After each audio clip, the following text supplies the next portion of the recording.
एक छोटे से गांव में रमेश नाम का एक ग्वाला रहता था। उसकी दुनिया उसकी गायों तक ही सीमित थी। दिन भर वह खेतों और जंगलों में घूमता, गायें चराता और शाम को थका हारा अपने छोटे से झोपड़े में लौट आता। लेकिन उसकी आंखों में एक सपना था, कुछ बड़ा करने का, अपनी गरीबी से बाहर निकलने का। उधर पड़ोस के राज्य की राजकुमारी सौम्या अपनी सुंदरता और बुद्धिमानी के लिए प्रसिद्ध थी, लेकिन महल की चारदीवारी के भीतर वह एक रहस्यमयी अकेलेपन में घिरी थी। कहा जाता था कि कोई अदृश्य शक्ति उसे हर रात बुलाती थी और वह आधी रात को महल के बगीचे में चली जाती थी।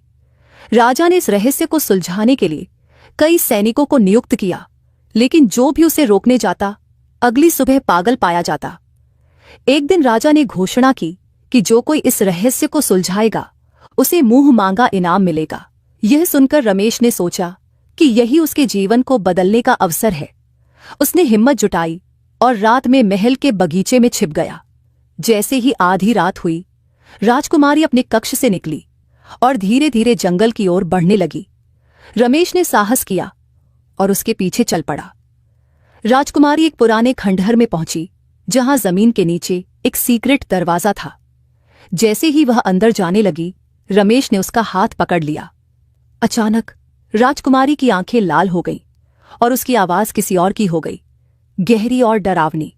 तुम यहां क्यों आए हो? उसने कहा। रमेश डर गया, लेकिन उसने हिम्मत नहीं हारी।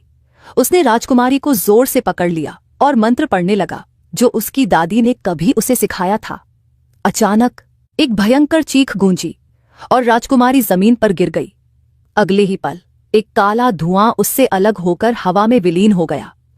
राजकुमारी होश में आई और रोते हुए बोली, धन्यवाद, मैं सालों से एक शापित आत्मा के नियंत्रण में थी। उसने मुझसे हर रात यह दरवाजा खुलवाया, लेकिन आज तुमने मुझे बचा लिया। जब वे दोनों महल लौटे तो राजा ने रमेश को गले लगा लिया और उसे बहुत सा धन और सम्मान दिया। लेकिन जब राजा ने उससे पूछा कि वह इनाम में क्या चाहता है, तो रमेश मुस्कुराया और बोला, मुझे सिर्फ एक चीज चाहिए, ये रहस्य किसी और के साथ न हो। राजा ने उसकी सादगी और बुद्धिमानी देखकर उसे अपना मंत्री बना लिया। लेकिन रमेश जानता था कि इस रहस्य का अंत अभी नहीं हुआ था। खंडहर के उस दरवाजे के पीछे अब भी कुछ छिपा था, जिसका राज सिर्फ वही जानता था। कुछ महीनों तक सब कुछ ठीक रहा। रमेश अब मंत्री बन चुका था और राजकुमारी सौम्या भी अब पूरी तरह सुरक्षित थी। लेकिन रमेश के मन में अब भी वह खंडहर और रहस्यमयी दरवाजा घूमता रहता। आखिर उस दरवाजे के पीछे क्या था? क्यों वह आत्मा राजकुमारी को हर रात वहां बुलाती थी? ये सवाल उसे चैन से जीने नहीं दे रहे थे। एक दिन उसने फैसला किया कि वह खुद जाकर उस रहस्य को खत्म करेगा। बिना किसी को बताए वह रात के अंधेरे में खंडहर की ओर निकल पड़ा। वहां पहुंचकर उसने वही सीक्रेट दरवाजा खोला जो उस रात देखा था। अंदर अंधेरा था, लेकिन जैसे ही उसने एक दिया जलाया, उसे एक सीढ़ी नजर आई जो गहरी सुरंग की ओर जाती थी। वह धीरे धीरे नीचे उतरने लगा। नीचे पहुंचते ही उसे एक विशाल कक्ष दिखा। बीचों बीच एक पुरानी पत्थर की वेदी थी, जिस पर एक काले रंग की किताब रखी थी। जैसे ही उसने किताब के पास जाने की कोशिश की, हवा में एक जोरदार चीख गूंजी। अचानक चारों ओर अंधेरा फैल गया और वही आत्मा जिसे उसने राजकुमारी से अलग किया था, सामने प्रकट हो गई। तुम्हें वापस नहीं आना चाहिए था रमेश, आत्मा गरजी। रमेश समझ गया कि यह आत्मा सिर्फ राजकुमारी पर काबू नहीं कर रही थी, बल्कि किसी बड़े रहस्य की रक्षक थी। उसने हिम्मत जुटाकर पूछा, तू कौन है और इस किताब में क्या है? आत्मा हंसी, यह किताब शापित है। इसमें लिखे मंत्र अगर कोई पढ़ ले तो उसे अमृता मिल जाती है, लेकिन उसकी आत्मा हमेशा के लिए इस जगह कैद हो जाती है। तुम्हारी राजकुमारी को इसी किताब की रक्षा के लिए चुना गया था, लेकिन तुमने मेरे खेल को बिगाड़ दिया। रमेश को समझ आ गया कि यह आत्मा एक पुराने जादूगर की थी, जो सालों पहले इस मंत्र को पढ़ चुका था और अब इस जगह में फंस चुका था। वह चाहता था कि कोई और उसकी जगह ले और वह मुक्त हो जाए। अब रमेश के पास दो ही रास्ते थे, या तो वह वहां से भाग जाता और इस रहस्य को हमेशा के लिए बंद कर देता, या फिर इस आत्मा को हमेशा के लिए खत्म करने का कोई तरीका खोजता। उसने तेजी से सोचा और वेदी पर रखी किताब को जलाने का फैसला किया। जैसे ही उसने मशाल उठाकर किताब पर फेंकी, आत्मा भयानक चीखने लगी, कक्ष में हलचल होने लगी, जैसे भूकंप आ गया हो। किताब जलने लगी और आत्मा धुएं में बदलकर हवा में घुलने लगी। नहीं, तुमने गलती कर दी, यह कहते ही आत्मा हमेशा के लिए हो गई। रमेश तेजी से ऊपर भागा और जैसे ही वह खंडहर से बाहर निकला, दरवाजा खुद ब खुद बंद हो गया। महल लौटकर उसने राजा को सब कुछ बताया। राजा ने उस खंडहर को हमेशा के लिए बंद करने का आदेश दिया। राजकुमारी सौम्या अब पूरी तरह सुरक्षित थी, लेकिन रमेश जानता था कि उसने अमृता को ठुकराकर सही फैसला लिया था, क्योंकि असली शक्ति अमर होने में नहीं, बल्कि सही और गलत में फर्क समझने में होती है। कुछ समय बीत गया, लेकिन रमेश के मन में अब भी एक अजीब सा डर था। उसने उस आत्मा को नष्ट कर दिया था, लेकिन कहीं न कहीं उसे महसूस होता कि यह कहानी यहीं खत्म नहीं हुई। अक्सर रातों में उसे अजीब सपने आते। खंडहर, वह जलती हुई किताब और आत्मा की आखिरी चीख, तुमने गलती कर दी। एक दिन महल में एक अजीब घटना घटी। राजकुमारी सौम्या सुबह सुबह अपने कक्ष से अचानक गायब हो गई। महल के सभी सैनिक उसे ढूंढने निकले, लेकिन कोई सुराग नहीं मिला। राजा घबरा गया और तुरंत रमेश को बुलाया। रमेश, मैंने तुम पर भरोसा किया था, अब मेरी बेटी फिर से कहीं खो गई है, तुम ही बताओ अब क्या करें। राजा का चेहरा गुस्से और चिंता से भरा था। रमेश खुद भी घबरा गया था, लेकिन उसने अपने डर को काबू में रखा। उसे एहसास हुआ कि यह मामला सीधा नहीं था, कहीं न कहीं यह फिर उसी खंडहर से जुड़ा था। वह बिना समय गंवाए अपने कुछ भरोसेमंद सैनिकों के साथ खंडहर की ओर निकल पड़ा। जब वे वहां पहुंचे तो उन्होंने देखा कि वह दरवाजा, जिसे रमेश ने जलती किताब के बाद हमेशा के लिए बंद होते देखा था, अब दोबारा खुल चुका था। ठंडी हवा अंदर से बाहर आ रही थी और ऐसा लग रहा था जैसे किसी ने इसे हाल ही में खोला हो। रमेश ने बिना देर किए मशाल जलाई और अंदर घुस गया। सुरंग में एक सन्नाटा था, लेकिन जैसे जैसे वह आगे बढ़ता गया, उसे किसी की धीमी धीमी आवाजें सुनाई देने लगी। यह वही कक्ष था जहां उसने किताब जलाई थी, लेकिन इस बार वहां कुछ और था। राजकुमारी सौम्या एक पत्थर की वेदी के पास खड़ी थी।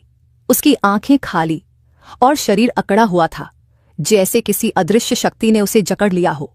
उसके ठीक सामने खड़ी थी वही आत्मा जिसे रमेश ने जलती किताब के साथ खत्म कर दिया था।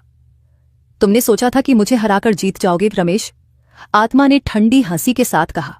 मैं किताब नहीं था, मैं उस रहस्य का हिस्सा था जो अब भी जिंदा है। रमेश समझ गया कि उसने जो किया था वह अधूरा था। किताब जल गई थी, लेकिन आत्मा की पकड़ अब भी इस जगह पर बनी हुई थी।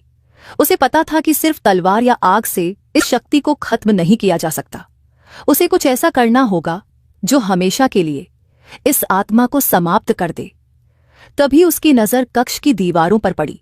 वहां कुछ पुराने शिलालेख थे, जिन्हें ध्यान से देखने पर उसने एक रहस्य समझ लिया। यह आत्मा तब तक खत्म नहीं हो सकती जब तक कोई इसकी जगह लेने को तैयार न हो। यही कारण था कि ये राजकुमारी को फिर से यहां लाई थी। आत्मा उसे अपना नया घर बनाना चाहती थी। अब रमेश के पास दो ही रास्ते थे, या तो वह आत्मा को राजकुमारी के शरीर में समा जाने दे, या फिर खुद को इसकी जगह सौंप दे। रमेश ने बिना सोचे समझे एक बड़ा फैसला लिया। उसने राजकुमारी का हाथ पकड़ा और जोर से बोला, अगर तुम्हें कोई नया शरीर चाहिए तो मैं तैयार हूं, लेकिन राजकुमारी को छोड़ दो। आत्मा एक पल के लिए हंसी, फिर उसने अपनी ऊर्जा रमेश की ओर मोड़ दी। कक्ष के चारों ओर हवाएं तेज हो गईं, मशालें बुझने लगीं और पूरा महल कांपने लगा। रमेश की आंखें धीरे धीरे बंद होने लगीं और उसे महसूस हुआ कि उसकी आत्मा कहीं और खिंच रही है। लेकिन तभी एक चमत्कार हुआ। राजकुमारी सौम्या ने अचानक अपने गले में पहनी एक पवित्र माला निकाली और आत्मा पर फेंक दी। वह माला एक प्राचीन साधु ने उसे बचपन में दी थी और कहा था कि यह किसी भी बुरी शक्ति से उसकी रक्षा करेगी। माला जैसे ही आत्मा से टकराई, उसने जोर की चीख मारी और उसके शरीर से काले धुएं का गुब्बार निकलने लगा। आत्मा की शक्तियां कमजोर पड़ने लगीं। रमेश ने यह मौका देखा और तेजी से दीवार पर लिखे मंत्र को पढ़ना शुरू कर दिया। आत्मा दर्द से तड़पने लगी। नहीं, ये नहीं हो सकता। उसकी चीखों से पूरा कक्ष गूंज उठा। लेकिन मंत्र पूरा होते ही आत्मा एक जलते हुए तूफान में बदल गई और हवा में बिखर गई। रमेश और राजकुमारी ने गहरी सांस ली। सब कुछ शांत हो चुका था। आत्मा हमेशा के लिए समाप्त हो गई थी। जब वे महल लौटे तो राजा ने खुशी से रमेश को गले लगा लिया और ऐलान किया कि रमेश सिर्फ उनका मंत्री ही नहीं बल्कि उनका बेटा भी होगा। कुछ महीनों बाद राजकुमारी सौम्या और रमेश का विवाह हो गया। लेकिन रमेश जानता था कि असली जीत सिर्फ किसी को हराने में नहीं थी। असली जीत थी अपने डर का सामना करने में और सही समय पर सही फैसला लेने में। शादी के बाद रमेश और राजकुमारी सौम्या की जिंदगी शांति से बीतने लगी। राजा ने रमेश को अपना उत्तराधिकारी घोषित कर दिया क्योंकि वह न केवल बुद्धिमान था बल्कि दिल से भी नेक था। लेकिन रमेश के मन में अब भी एक सवाल था। आत्मा तो नष्ट हो गई, पर वह रहस्यमयी किताब और खंडहर की ताकत का स्रोत क्या था? क्या वास्तव में सब खत्म हो गया था? एक दिन राजकुमारी सौम्या अपने महल के बगीचे में टहल रही थी जब अचानक उसकी नजर एक अजीब चीज पर पड़ी। जमीन पर जली हुई राख बिखरी थी और उसमें से हल्की सी धुआं उठ रही थी। सौम्या ने गौर किया कि यह वही जगह थी जहां कभी रमेश ने किताब को जलाया था। उसका दिल तेजी से धड़कने लगा। उसने तुरंत रमेश को बुलवाया। रमेश वहां आया और राख को ध्यान से देखने लगा।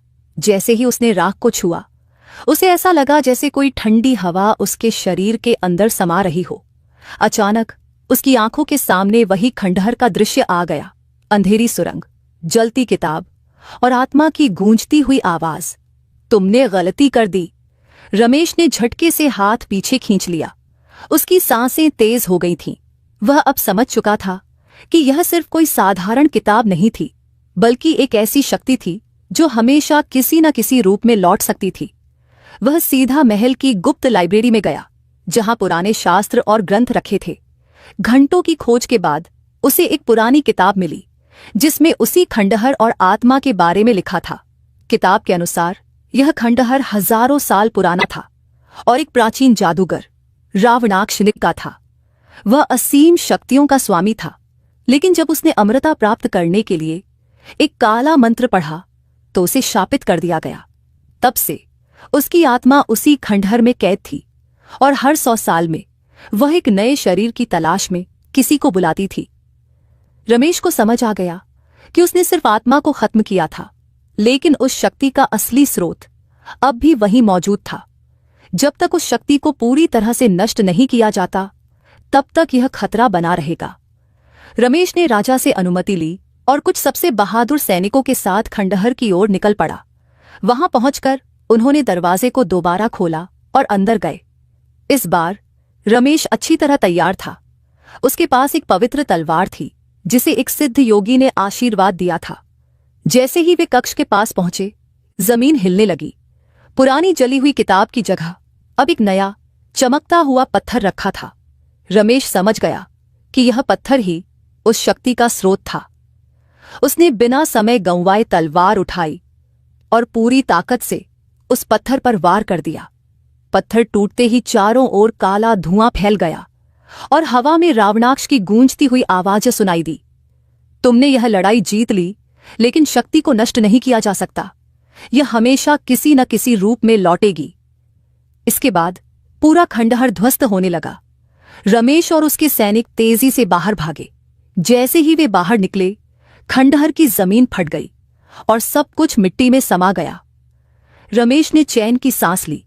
वह जानता था कि उसने इस रहस्य को हमेशा के लिए खत्म कर दिया था।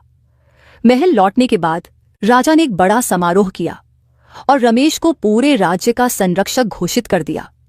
वर्षों बाद जब राजा बूढ़ा हुआ तो रमेश को राजा बना दिया गया और उसने सौम्या के साथ मिलकर एक न्यायपूर्ण और खुशहाल राज्य की स्थापना की। लेकिन एक बात हमेशा उसके मन में रही। क्या शक्ति सच में नष्ट हो गई थी या वह किसी नए रूप में फिर से जन्म लेने का इंतजार कर रही थी? साल बीतते गए और राजा रमेश का शासन पूरे राज्य में अपनी न्यायप्रियता और बुद्धिमानी के लिए प्रसिद्ध हो गया। राजकुमारी सौम्या अब रानी बन चुकी थी और दोनों ने मिलकर अपने राज्य को समृद्ध बना दिया। लेकिन एक डर रमेश के मन में हमेशा बना रहा। क्या सच में वह खंडहर की शक्ति खत्म हो चुकी थी या वह किसी नए रूप में लौटने का इंतजार कर रही थी? ये सवाल एक रात और भी गहरा हो गया जब महल में कुछ अजीब घटनाएं होने लगी। नौकरों ने बताया कि आधी रात को महल के गलियारों में कोई परछाई चलती दिखती है। पहरेदारों ने भी महसूस किया कि किसी अदृश्य शक्ति की उपस्थिति वहां थी। पहले तो रमेश ने इसे एक सामान्य अफवाह समझा, लेकिन फिर कुछ ऐसा हुआ जिसने उसे दोबारा सोचने पर मजबूर कर दिया। रानी सौम्या की तबीयत अचानक बिगड़ने लगी। पहले तो उसे हल्की थकान महसूस होती थी, लेकिन धीरे धीरे उसकी हालत गंभीर होती चली गई। सबसे अजीब बात यह थी कि वह अक्सर नींद में कुछ अस्पष्ट बातें बड़बड़ाने लगती थी, और जब भी वह जागती तो उसकी आंखों में अजीब सा डर होता। एक दिन जब रमेश ने उसे ध्यान से सुना तो वह जो शब्द दोहरा रही थी वे उसे झकझोर देने वाले थे।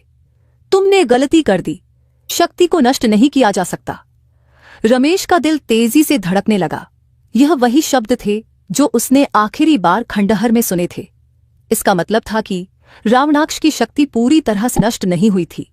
वह किसी न किसी रूप में अब भी मौजूद थी, और अब वह उसकी पत्नी पर कब्जा जमाने की कोशिश कर रही थी। इस बार रमेश ने और देर नहीं की। वह तुरंत राज्य के सबसे विद्वान ऋषि महायोगी वेदाचार्य के पास पहुंचा, जो तंत्र और रहस्यमयी शक्तियों के बारे में गहरा ज्ञान रखते थे। जब रमेश ने उन्हें पूरी घटना सुनाई तो उन्होंने आंखें बंद कर कुछ पल ध्यान किया और फिर बोले, रावणाक्ष पूरी तरह से मरा नहीं था। वह सिर्फ अपनी मूल शक्ति को समेटकर छिप गया था, और अब वह किसी नए माध्यम की तलाश में है। अगर समय रहते इसका समाधान नहीं किया गया तो वह इस बार और भी ज्यादा शक्तिशाली होकर लौटेगा। तो इसका समाधान क्या है गुरुवर? रमेश ने जाओजीता से पूछा। महायोगी ने गहरी सांस ली और कहा, तुम्हें उस शक्ति के अंतिम स्रोत को नष्ट करना होगा। शक्ति कभी पूरी तरह समाप्त नहीं होती, लेकिन अगर उसका स्रोत नष्ट कर दिया जाए तो उसे वापस आने में हजारों वर्ष लग सकते हैं।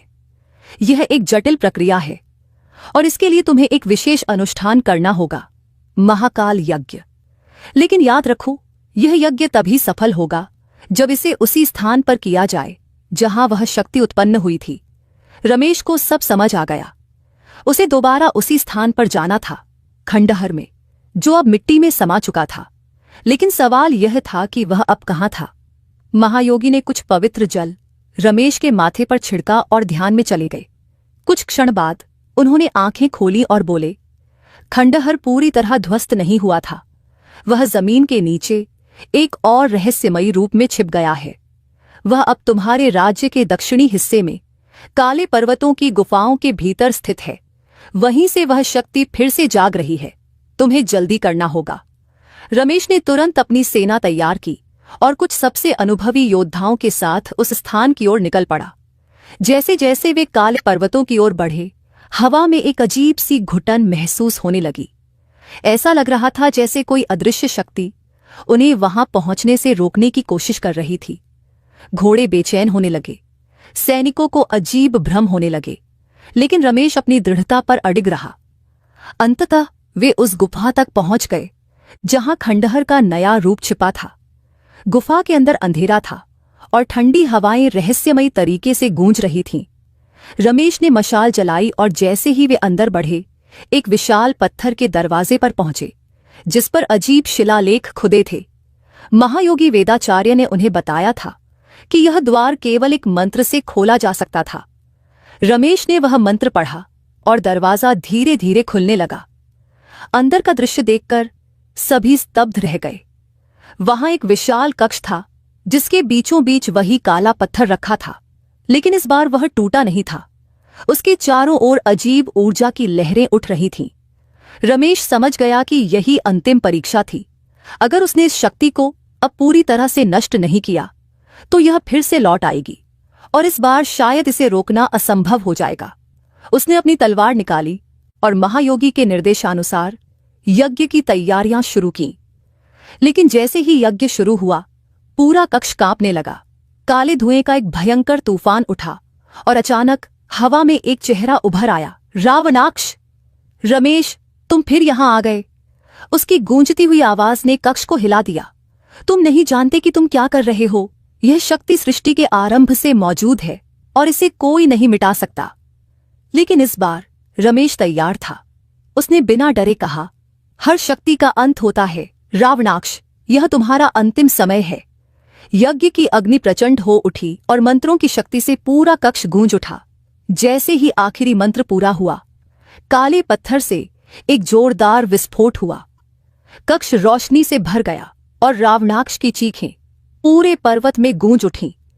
कुछ ही पलों में सब कुछ शांत हो गया। कक्ष अब पूरी तरह खाली था। कोई पत्थर, कोई आत्मा, कोई शक्ति नहीं। रावणाक्ष की शक्ति हमेशा के लिए समाप्त हो चुकी थी। रमेश ने गहरी सांस ली। यह लड़ाई आखिरकार खत्म हो चुकी थी। अब कोई डर, कोई रहस्य, कोई छिपी हुई शक्ति नहीं थी। वह जानता था कि अब राज्य और उसकी रानी पूरी तरह सुरक्षित थी। महल लौटकर रमेश और सौम्या ने पूरे राज्य में उत्सव मनाया। राज्य फिर से शांतिपूर्ण और समृद्ध हो गया। लेकिन इतिहास में रमेश का नाम सिर्फ एक राजा के रूप में नहीं, बल्कि एक योद्धा, एक रक्षक और एक सच्चे नायक के रूप में लिखा गया, जिसने न केवल अपने राज्य को बचाया, बल्कि एक प्राचीन अंधकार को हमेशा के लिए खत्म कर दिया। समय बीतता गया। राजा रमेश और रानी सौम्या के शासन में राज्य दिन ब दिन समृद्ध होता गया। लोग खुशी खुशी जीवन व्यतीत कर रहे थे। लेकिन कहीं न कहीं रमेश के दिल में अब भी एक हल्की बेचैनी बनी हुई थी। वह जानता था कि उसने रावणाक्ष की शक्ति को हमेशा के लिए समाप्त कर दिया था। लेकिन इतिहास गवाह था कि बुरी शक्तियां पूरी तरह से खत्म नहीं होती। वे बस समय के साथ नए रूप में लौटती हैं। यही सोच कभी कभी उसे रातों में सोने नहीं देती थी। एक दिन जब रानी सौम्या महल के बगीचे में टहल रही थी, तभी एक वृद्ध साधु ने महल में प्रवेश किया। उसके कपड़े पुराने और धूल से भरे थे, लेकिन उसकी आंखों में एक अजीब सी चमक थी। पहरेदारों ने उसे रोकना चाहा, लेकिन उसने कहा, मुझे राजा रमेश से मिलना है, यह बहुत जरूरी है। राजा रमेश को जब इस बात की खबर मिली तो उसने तुरंत उस साधु को दरबार में बुलाया। साधु ने रमेश की ओर देखा और धीमे स्वर में कहा, राजन, आपने जो किया वह सच में प्रशंसनीय था। आपने रावणाक्ष की शक्ति को नष्ट कर दिया। लेकिन क्या आपने कभी सोचा कि वह शक्ति कहां से आई थी? रमेश एकदम चौंक गया। उसने सच में कभी इस बारे में नहीं सोचा था। उसने आत्मा को खत्म किया, शक्ति के स्रोत को नष्ट किया, लेकिन उसकी उत्पत्ति कैसे हुई थी, ये सवाल कभी उसके दिमाग में नहीं आया था। साधु आगे बोले, संसार में अच्छाई और बुराई एक चक्र की तरह काम करती है। आपने एक शक्ति को खत्म किया, लेकिन उसकी जड़ें अब भी इस धरती में मौजूद हैं। जिस तरह एक बीज से नया वृक्ष उगता है, उसी तरह यह शक्ति भी किसी न किसी रूप में फिर से जन्म लेगी। यदि आप इसे रोकना चाहते हैं, तो आपको इसकी जड़ों तक जाना होगा। रमेश अब पूरी तरह से सतर्क हो गया था। उसने साधु से पूछा, तो फिर हमें क्या करना होगा? इस शक्ति की जड़ें कहाँ हैं? साधु ने अपनी आंखें बंद की और गहरे ध्यान में चले गए। कुछ क्षणों बाद उन्होंने आंखें खोली और बोले, यह शक्ति किसी साधारण स्थान से उत्पन्न नहीं हुई थी। यह उस अज्ञात भूमि से आई थी जहां प्राचीन काल में सबसे शक्तिशाली तांत्रिकों और जादूगरों का निवास था। कालद्वीप। कालद्वीप? रमेश ने यह नाम पहले कभी नहीं सुना था। साधु ने सिर हिलाया और बोले, यह एक रहस्यमयी द्वीप है जिसे कोई सामान्य व्यक्ति नहीं ढूंढ सकता। सदियों पहले वहां के तांत्रिकों ने कुछ ऐसे मंत्र और सिद्धियां प्राप्त कर ली थीं जिनकी शक्ति इतनी अधिक थी कि देवताओं को भी चिंता होने लगी। इसलिए देवताओं ने इसे समुद्र के बीचों बीच अदृश्य कर दिया। लेकिन उस द्वीप की ऊर्जा आज भी दुनिया में मौजूद है। रावणाक्ष उसी द्वीप की छाया मात्र था। यदि तुम सच में इस शक्ति को समाप्त करना चाहते हो, तो तुम्हें उस द्वीप को खोजना होगा। रमेश ने फैसला कर लिया कि वह इस रहस्य को खत्म करके ही दम लेगा। उसने सबसे कुशल नाविकों और योद्धाओं को एकत्र किया और समुद्र की यात्रा के लिए तैयार होने लगा। लेकिन क्या वह सच में कालद्वीप तक पहुंच पाएगा? और अगर पहुंच भी गया, तो क्या वहां ऐसी शक्तियां मौजूद होंगी जिनका सामना करना संभव होगा? कहानी अभी खत्म नहीं हुई थी। यह सिर्फ एक और शुरुआत थी। यात्रा की तैयारियां जोरों पर थीं। राजा रमेश ने अपने सबसे अनुभवी नाविकों, बहादुर योद्धाओं और विद्वान मंत्रियों को इस अभियान में शामिल किया। लेकिन यह कोई साधारण यात्रा नहीं थी। कालद्वीप का अस्तित्व अब तक एक रहस्य था और वहां तक पहुंचने का रास्ता भी किसी को नहीं पता था। साधु ने केवल इतना कहा था कि यह द्वीप समुद्र के बीचों बीच अदृश्य रूप में छिपा हुआ है और इसे केवल वही पा सकता है जो इसके अस्तित्व पर संदेह न करे। रानी सौम्या ने रमेश को रोकने की कोशिश की, लेकिन वह जानती थी कि यह एक लड़ाई थी जिसे टाला नहीं जा सकता था। उसने रमेश के गले में एक पवित्र ताबीज बांधा और कहा, राजन, आप पर मेरा विश्वास अटूट है, लेकिन वचन दीजिए कि आप लौट कर आएंगे। रमेश ने मुस्कुराकर उसका हाथ थामा और कहा, मैं हर हाल में लौटूंगा सौम्या, लेकिन अगर यह शक्ति नष्ट नहीं हुई तो यह हमारी आने वाली पीढ़ियों के लिए खतरा बन सकती है। मैं इसे जड़ से खत्म करके ही वापस आऊंगा। अगले दिन जहाज समुद्र की ओर रवाना हो गए। जैसे जैसे वे गहरे समुद्र में बढ़ते गए, मौसम और भीषण होता गया। रहस्यमयी काले बादल आकाश में छा गए और समुद्र की लहरें हिंसक होने लगीं। कुछ नाविकों ने डरकर कहा कि यह यात्रा अशुभ है, लेकिन रमेश अडिग रहा। कई दिनों तक यात्रा के बाद वे एक ऐसे स्थान पर पहुंचे जहां समुद्र का पानी अजीब तरह से शांत था। न हवा न लहरें, सिर्फ एक गहरी नीरवता। अचानक जहाज के आगे एक रहस्यमयी कोहरा फैलने लगा। नाविकों ने घबराकर पीछे हटना चाहा, लेकिन रमेश ने आदेश दिया, आगे बढ़ो, यह वही संकेत है जिसे हम खोज रहे थे।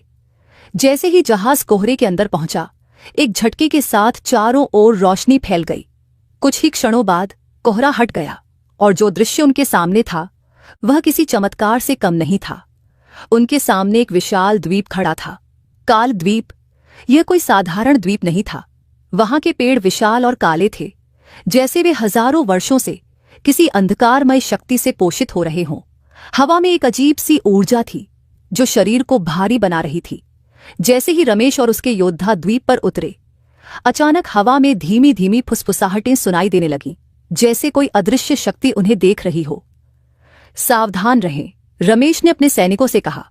हम नहीं जानते कि यहां कौन कौन सी शक्तियां हमारे खिलाफ हैं। वे आगे बढ़ते गए और कुछ ही देर में एक प्राचीन मंदिर के खंडहर उनके सामने प्रकट हुए। मंदिर की दीवारों पर अजीब शिलालेख खुदे थे और बीचों बीच एक पत्थर का सिंहासन था। लेकिन सबसे डरावनी बात यह थी कि सिंहासन खाली नहीं था, वहां एक छाया बैठी थी। जैसे ही रमेश ने आगे कदम बढ़ाया, वह छाया धीरे धीरे आकार लेने लगी। कुछ ही क्षणों में वह एक भयानक आकृति में बदल गई। लंबे बाल, जलती हुई लाल आंखें और एक डरावनी हंसी। तो तुम आ ही गए रमेश। रमेश की आंखें चौड़ी हो गईं। यह आवाज वह पहले भी सुन चुका था। यह वही शक्ति थी जिसे उसने सोचा था कि वह नष्ट कर चुका है। रावणाक्ष हंसा और बोला, तुमने मुझे हराने की कोशिश की, लेकिन तुम यह नहीं समझ पाए कि मैं सिर्फ एक दास था। यह द्वीप ही असली शक्ति का स्रोत है और अब तुम मेरे खेल का हिस्सा बन चुके हो। अचानक पूरे द्वीप की जमीन हिलने लगी। काले धुएं के भंवर चारों ओर उठने लगे और अंधकार ने आकाश को घेर लिया।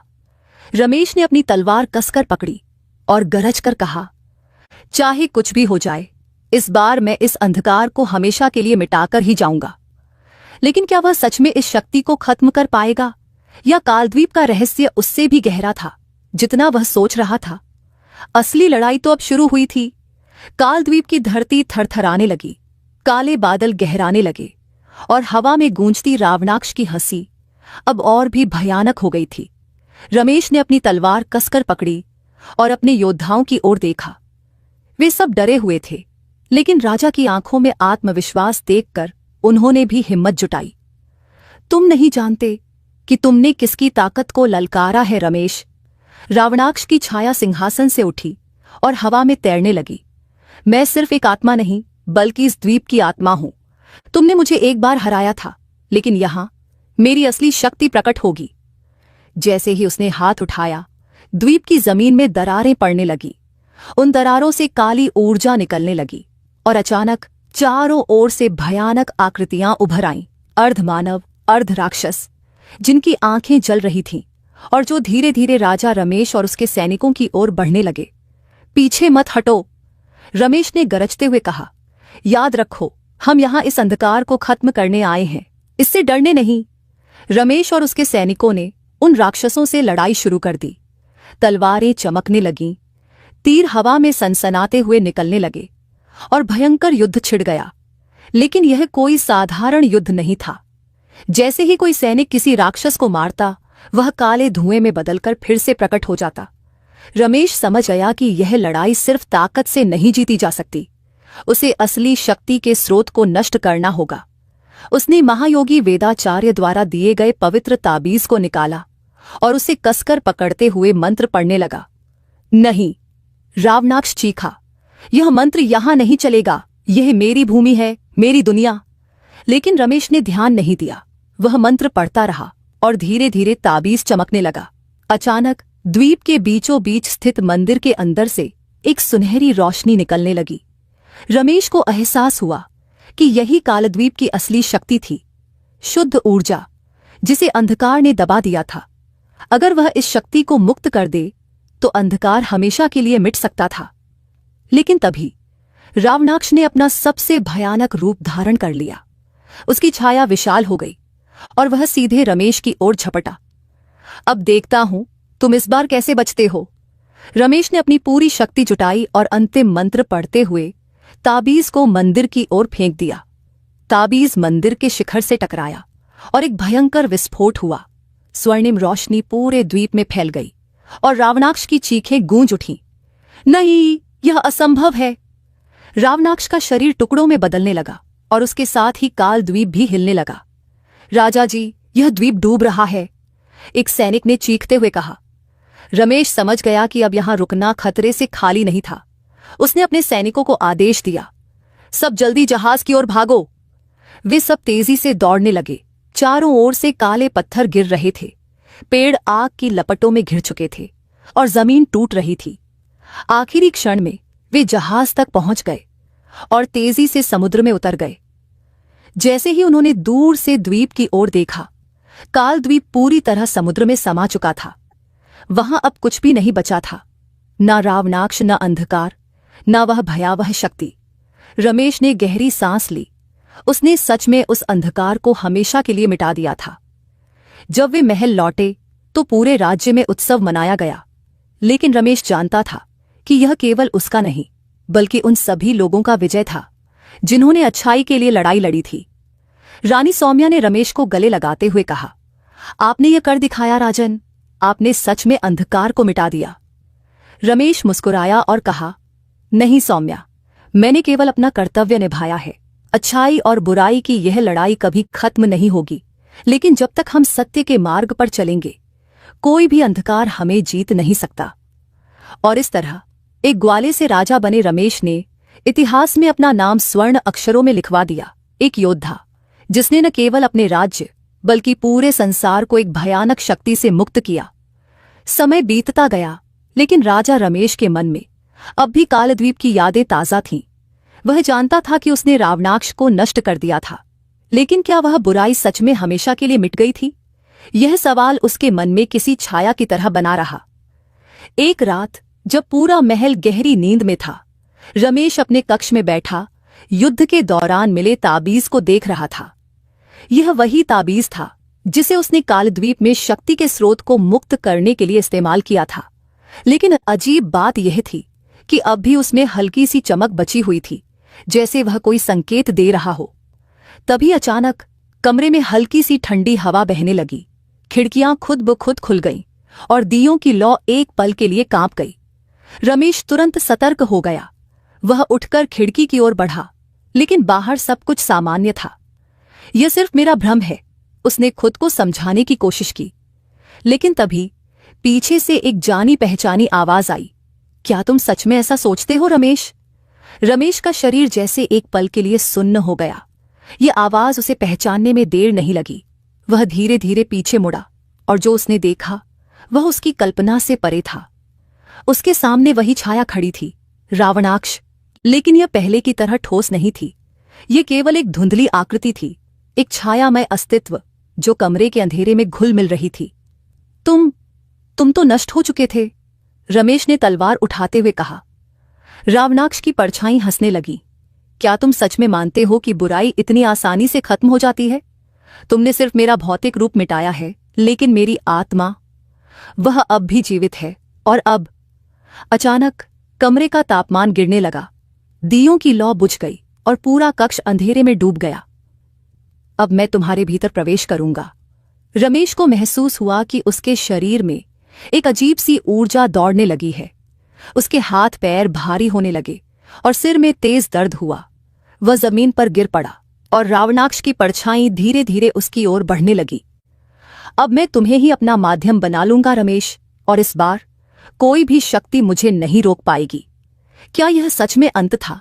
क्या राजा रमेश, जिसने बुराई के खिलाफ इतनी बड़ी लड़ाई लड़ी थी, अब खुद उसका शिकार बनने वाला था? या फिर यह केवल एक और शुरुआत थी? रमेश की सांसें तेज हो गईं। उसका शरीर जैसे धीरे धीरे अपना नियंत्रण खो रहा था। रावणाक्ष की छाया अब और भी गहरी होती जा रही थी और उसकी आवाज चारों ओर गूंजने लगी। अब तुम और मैं अलग नहीं, एक ही अस्तित्व हैं। रमेश ने पूरी शक्ति से खुद को संभालने की कोशिश की, लेकिन एक अजीब सी ठंडक उसकी रगों में फैल रही थी। उसके मन में विचार आने लगे, अगर यह शक्ति सच में इतनी प्रबल है, तो क्या इसका प्रयोग अच्छे के लिए नहीं किया जा सकता? क्या अगर वह इस शक्ति को अपने वश में कर ले, तो संसार से बुराई को हमेशा के लिए मिटाने की शक्ति प्राप्त नहीं कर सकता? रावणाक्ष ने जैसे उसकी सोच को पढ़ लिया और हंसते हुए कहा, यही तो मैं चाहता हूं रमेश। तुम मुझसे लड़कर मुझे मिटा नहीं सकते, लेकिन अगर तुम मुझे अपनाओ तो हम साथ मिलकर इस दुनिया को नियंत्रित कर सकते हैं। सोचो, कितना आसान होगा अन्याय और अधर्म को खत्म करना जब शक्ति तुम्हारे हाथों में होगी। रमेश के अंदर एक अजीब सा द्वंद्व शुरू हो गया। वह जानता था कि बुराई से लड़ना चाहिए, लेकिन क्या यह सच में बुराई थी? अगर यह शक्ति उसके नियंत्रण में आ जाए तो वह इसका उपयोग अच्छे के लिए कर सकता था। लेकिन तभी उसकी नजर ताबीज पर पड़ी, जो अब भी हल्की रोशनी फैला रहा था। अचानक उसे महायोगी वेदाचार्य की बातें याद आईं। असली परीक्षा युद्ध के मैदान में नहीं होती, बल्कि तब होती है जब मन के भीतर अंधकार प्रवेश करने की कोशिश करता है। अगर तुमने एक बार बुराई को अपना लिया, तो फिर तुम कभी उससे मुक्त नहीं हो सकते। रमेश की आंखें खुल गईं। उसने समझ लिया कि यह सब एक छलावा था। रावणाक्ष उसे शक्ति के लालच में फंसाने की कोशिश कर रहा था। नहीं, रमेश गर्जा, मैं तुमसे नहीं डरता और न ही तुम्हारी शक्ति को अपनाऊंगा। रावणाक्ष चौंक गया। उसकी छाया हिलने लगी। क्या? रमेश ने तेजी से ताबीज उठाया और उसे अपने सीने से लगा लिया। अचानक ताबीज की रोशनी तेज हो गई और पूरे कक्ष में फैलने लगी।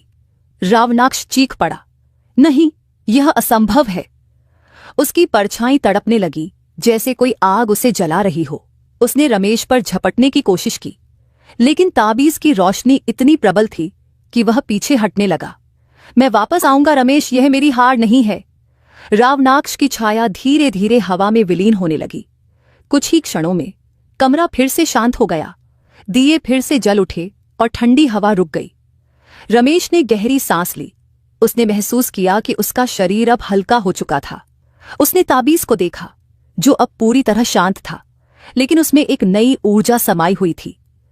क्या यह सच में अंत था, या फिर रावणाक्ष की चेतावनी सच साबित होगी? रमेश ने खिड़की से बाहर देखा। आसमान साफ था, लेकिन दूर कहीं अंधकार अब भी घात लगाए बैठा था। शायद किसी और समय, किसी और रूप में लौटने के लिए, लेकिन तब तक राजा रमेश तैयार रहेगा। समय बीतता गया, लेकिन राजा रमेश के मन से वह रात नहीं निकली।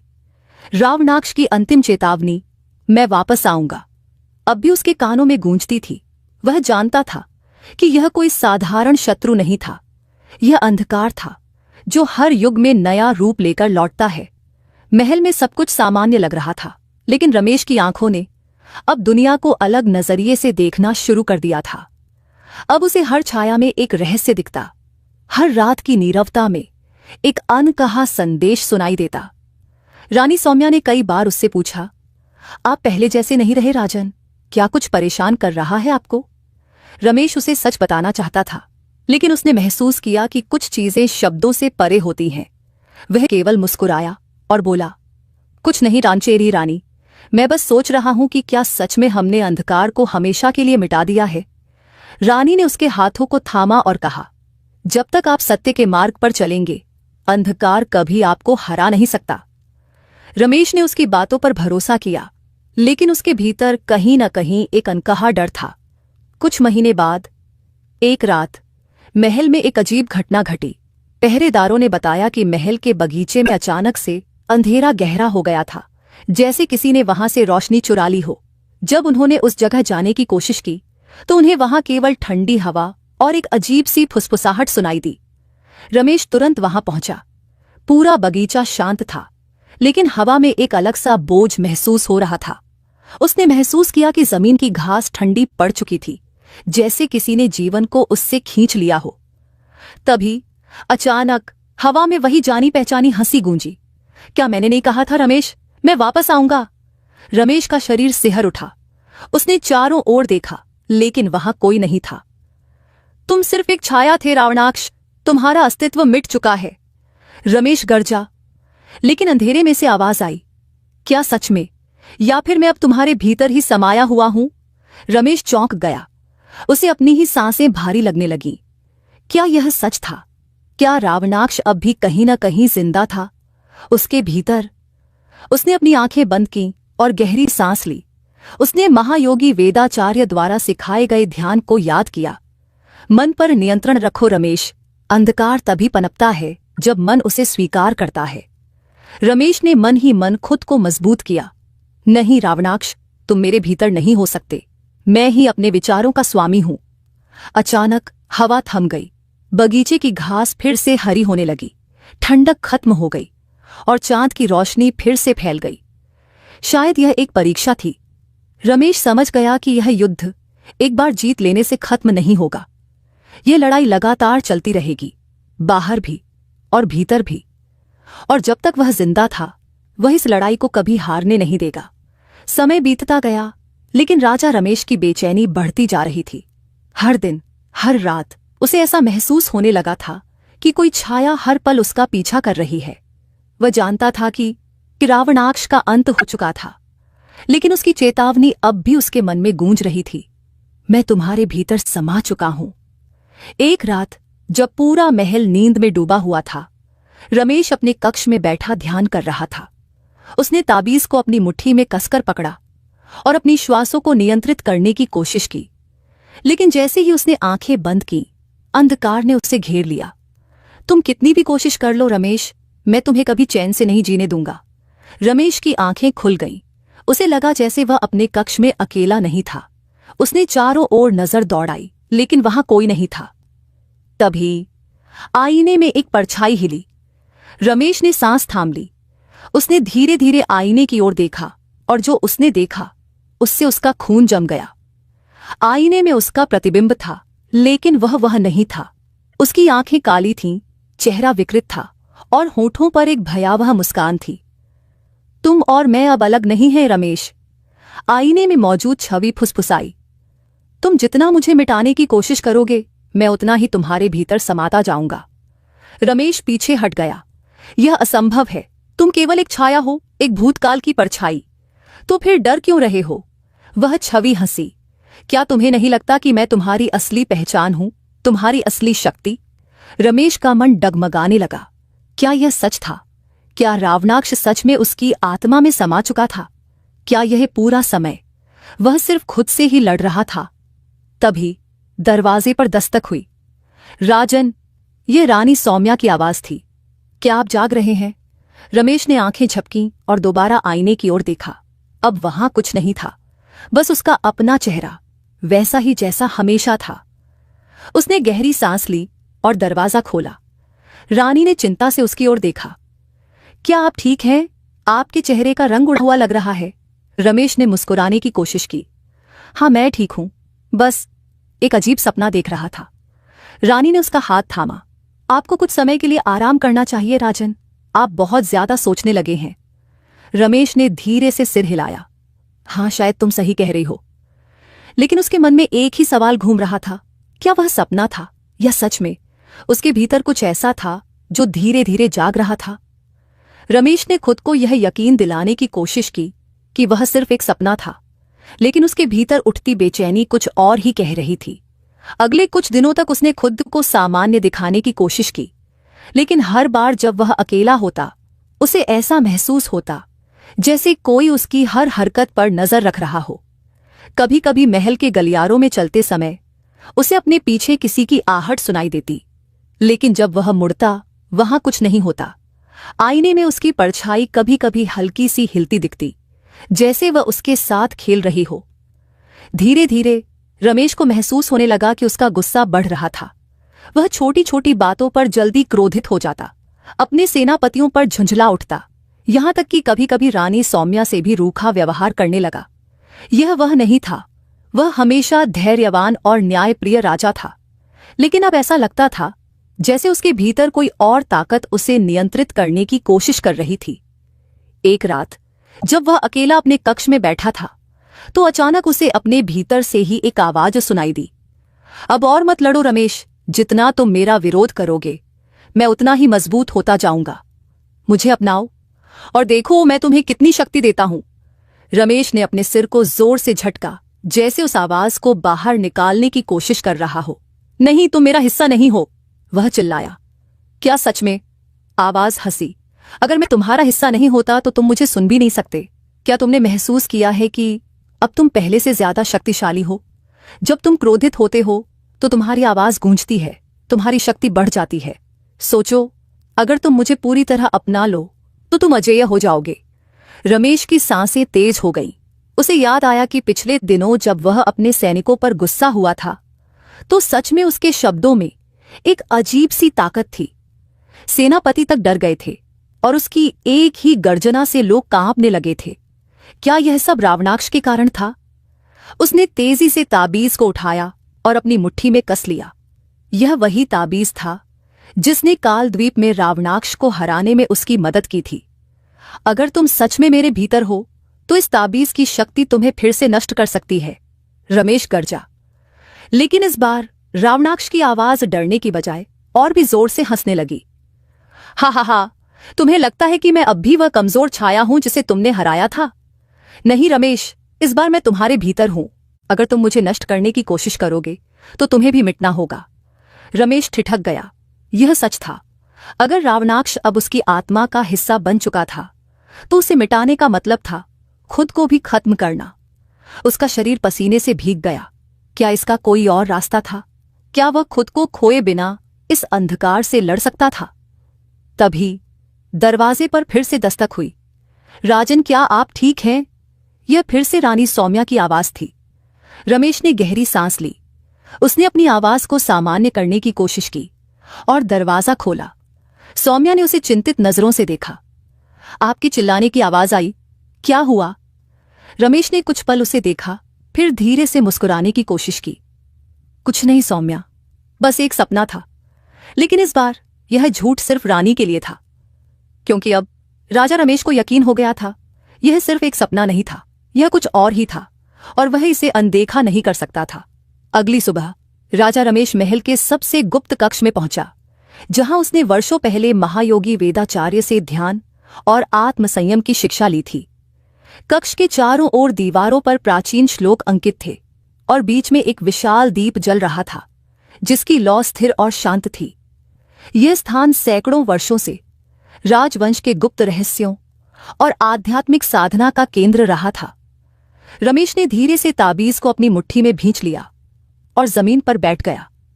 उसने अपनी आंखें बंद की और गहरी सांस ली। अगर रावणाक्ष सच में मेरे भीतर है तो मुझे इसका सामना करना ही होगा। मैं डरकर भाग नहीं सकता। धीरे धीरे उसे अपने भीतर कुछ बदलाव महसूस होने लगे। चारों ओर का वातावरण ठंडा पड़ने लगा।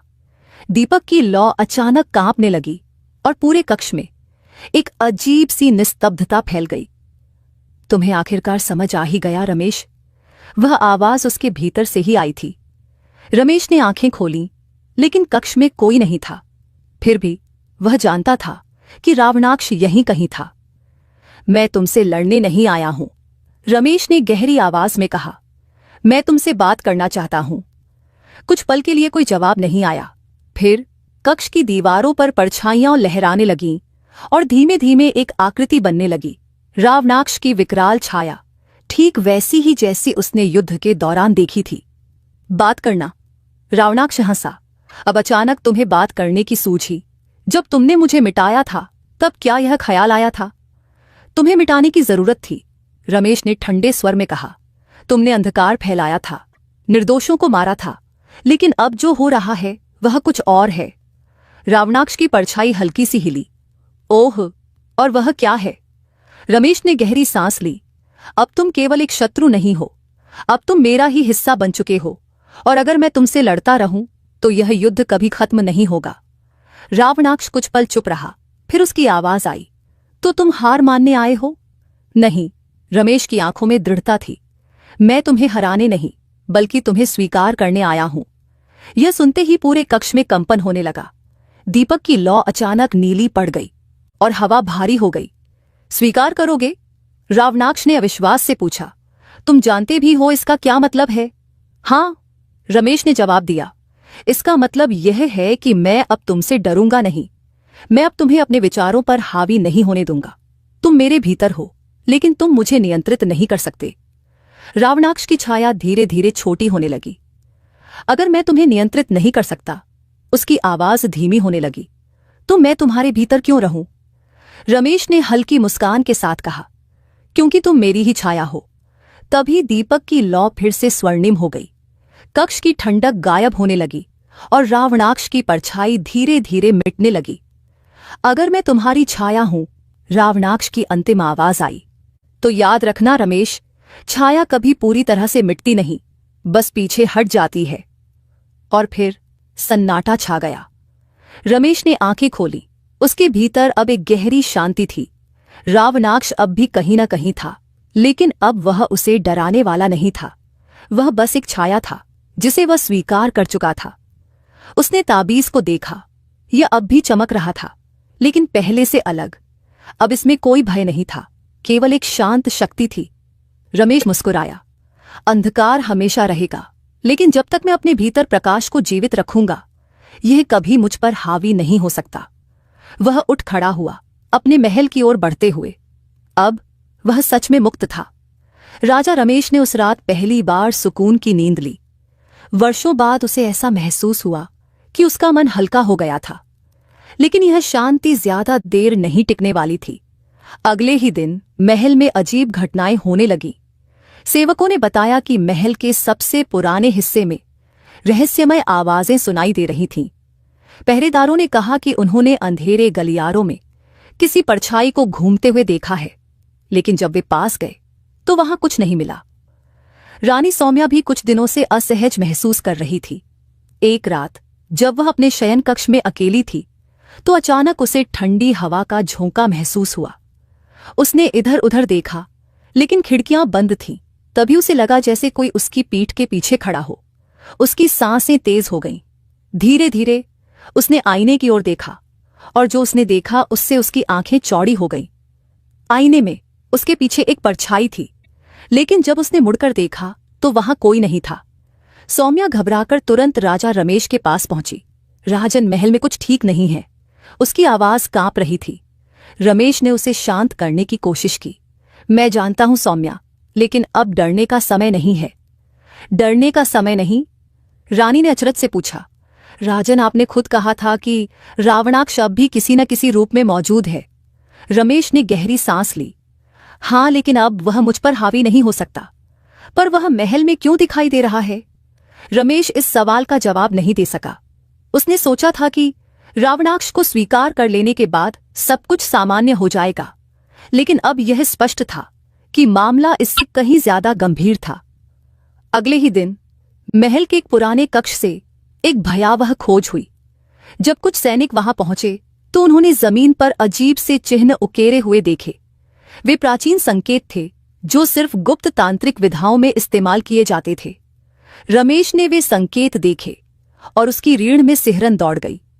यह वही संकेत थे जो रावणाक्ष के मंदिर में खुदे हुए थे। क्या रावणाक्ष सच में वापस आ गया था, या फिर किसी ने उसे वापस बुलाने की कोशिश की थी? इस सवाल ने रमेश को बेचैन कर दिया। अगर कोई सच में रावणाक्ष को वापस लाने की कोशिश कर रहा था, तो इसका मतलब था कि महल के भीतर ही कोई था जो अंधकार की शक्तियों के साथ मिल चुका था।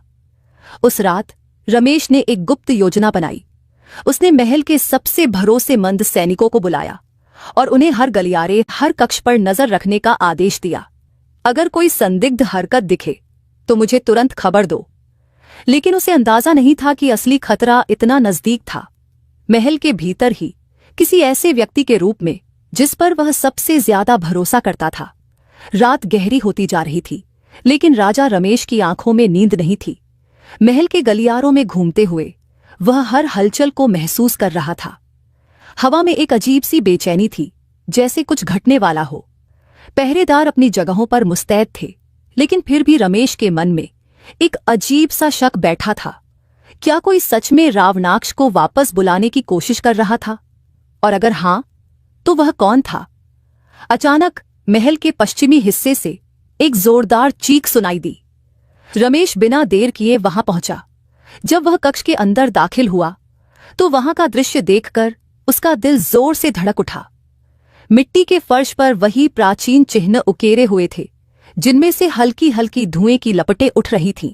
कमरे के बीचों बीच महल के एक पुरोहित का शरीर पड़ा था। उसकी आंखें खुली हुई थीं, लेकिन उनमें कोई जीवन नहीं था। चारों ओर घना अंधकार फैला हुआ था और वातावरण में किसी अनदेखी शक्ति की उपस्थिति महसूस हो रही थी। तभी कमरे के कोने में एक आकृति हिली। रमेश ने अपनी तलवार निकाल ली। कौन है वहां? उसकी आवाज ही महल की दीवारों से टकराई। धीरे धीरे छाया आगे बढ़ी। जब वह रोशनी में आई तो रमेश के पैरों तले जमीन खिसक गई। वह रानी सौम्या थी, लेकिन उसकी आंखें वैसी नहीं थीं जैसी हमेशा होती थीं। वे गहरी शून्य में घूरती हुई लग रही थीं, जैसे उनमें कोई और ताकत समा गई हो। सौम्या, तुम यहां क्या कर रही हो? रमेश की आवाज में अविश्वास था। सौम्या ने धीरे से सिर उठाया और उसके चेहरे पर एक अजीब सी मुस्कान थी। मैं यहां हमेशा से थी राजन, लेकिन तुमने कभी गौर नहीं किया। क्या मतलब? सौम्या ने एक कदम आगे बढ़ाया। हवा में कुछ बदल गया। अचानक कमरे की दीवारों पर बनी छायाएं ज्यादा गहरी होने लगीं, जैसे वे किसी जीवित चीज में बदल रही हों। रावणाक्ष सिर्फ तुम्हारे भीतर नहीं था रमेश। सौम्या की आवाज में एक अनजानी ठंडक थी। वह मेरे भीतर भी था, वर्षों से। रमेश के हाथ से तलवार थोड़ी ढीली पड़ गई। नहीं, यह असंभव है। क्या यह सच में असंभव है? सौम्या ने आगे बढ़ते हुए कहा। सोचो रमेश, जब तुमने पहली बार रावणाक्ष को हराया था, तब तुमने उसे पूरी तरह नष्ट नहीं किया था। तुमने केवल उसकी शक्ति को बांट दिया था। उसका कुछ अंश तुम्हारे भीतर आ गया, लेकिन बाकी कहाँ गया? रमेश ने घबराकर सौम्या की आंखों में देखा। अचानक सारी घटनाएं उसकी आंखों के सामने घूम गईं। वह अजीब सी ठंडक, वह परछाइयां, और सौम्या का अचानक असहज महसूस करना। नहीं, रमेश के चेहरे पर डर की परछाई थी। यह तुम नहीं हो, यह सब सिर्फ एक भ्रम है। लेकिन सौम्या ने सिर झुका लिया, और जब उसने दोबारा आंखें उठाईं तो उनमें वही अंधकार था जो रमेश ने आईने में देखा था। अब बहुत देर हो चुकी है राजन। और फिर पूरे महल में अंधेरा छा गया। रमेश के चारों ओर घना अंधकार पसर गया। ऐसा लगा जैसे समय ठहर गया हो, जैसे वह किसी अनदेखी शक्ति के जाल में फंस गया हो। उसकी सांसें तेज हो गईं और उसने अपने चारों ओर देखने की कोशिश की, लेकिन सिर्फ एक अंतहीन शून्य था। तभी उसकी आंखों के सामने एक छवि उभरी, रानी सौम्या। लेकिन अब वह वैसी नहीं दिख रही थी जैसी हमेशा दिखती थी। उसकी आंखें काली और गहरी थीं, जैसे उनमें कोई अनंत अंधकार भरा हुआ हो। उसके चारों ओर हवा थरथरा रही थी, और उसकी मुस्कान में एक अजीब सा भयावह आकर्षण था। क्या हुआ राजन? सौम्या की आवाज गूंजी। क्या तुम मुझे देखकर डर गए? रमेश ने अपनी तलवार कसकर पकड़ ली। तुम सौम्या नहीं हो, तुम कोई और हो। सौम्या ने हल्की हंसी के साथ सिर झुका लिया। शायद तुम सही कह रहे हो, लेकिन शायद तुम गलत भी हो। मैं सौम्या ही हूं, लेकिन अब मैं सिर्फ रानी नहीं हूं। मैं कुछ और बन चुकी हूं। मैं वह हूं जिसे तुमने खुद बनाया है। रमेश ने गहरी सांस ली। मैंने कुछ नहीं बनाया। अगर तुम पर किसी अंधकार की छाया पड़ी है तो मैं उसे मिटाकर तुम्हें वापस लाऊंगा। वापस? सौम्या की आवाज अचानक तेज हो गई, जैसे उसमें कोई और बोल रहा हो। तुम्हें लगता है कि मैं खो गई हूं? नहीं रमेश, मैं हमेशा से यही थी, बस तुमने कभी देखा नहीं। अचानक पूरे कक्ष में हवा तेजी से घूमने लगी, परछाइयां आकार लेने लगीं और चारों ओर से फुसफुसाहटें सुनाई देने लगीं। रमेश को एहसास हुआ कि वह अकेला नहीं था, या कोई और भी था, कई और। सौम्या ने अपनी हथेली खोली और उसमें वही ताबीज चमकने लगा जो कभी रमेश के पास था। लेकिन अब इसकी रोशनी पहले जैसी पवित्र नहीं थी। अब यह गहरे बैंगनी रंग में चमक रहा था, जैसे उसमें कोई विकृत ऊर्जा समा गई हो। याद करो रमेश, सौम्या फुसफुसाई। जब तुमने रावणाक्ष को हराया था तो तुमने सोचा कि उसकी शक्ति नष्ट हो गई, लेकिन तुमने कभी यह नहीं सोचा कि शक्ति कभी पूरी तरह खत्म नहीं होती, यह बस रूप बदल लेती है। रमेश के भीतर कुछ कांप उठा। तुम कहना क्या चाहती हो? मैं यह कहना चाहती हूं कि रावणाक्ष मरा नहीं था, वह बस बांट गया था, आधा तुम्हारे भीतर और आधा मेरे भीतर। लेकिन जहां तुमने इसे दबाने की कोशिश की, मैंने इसे अपनाया और अब मैं पूरी हो चुकी हूं।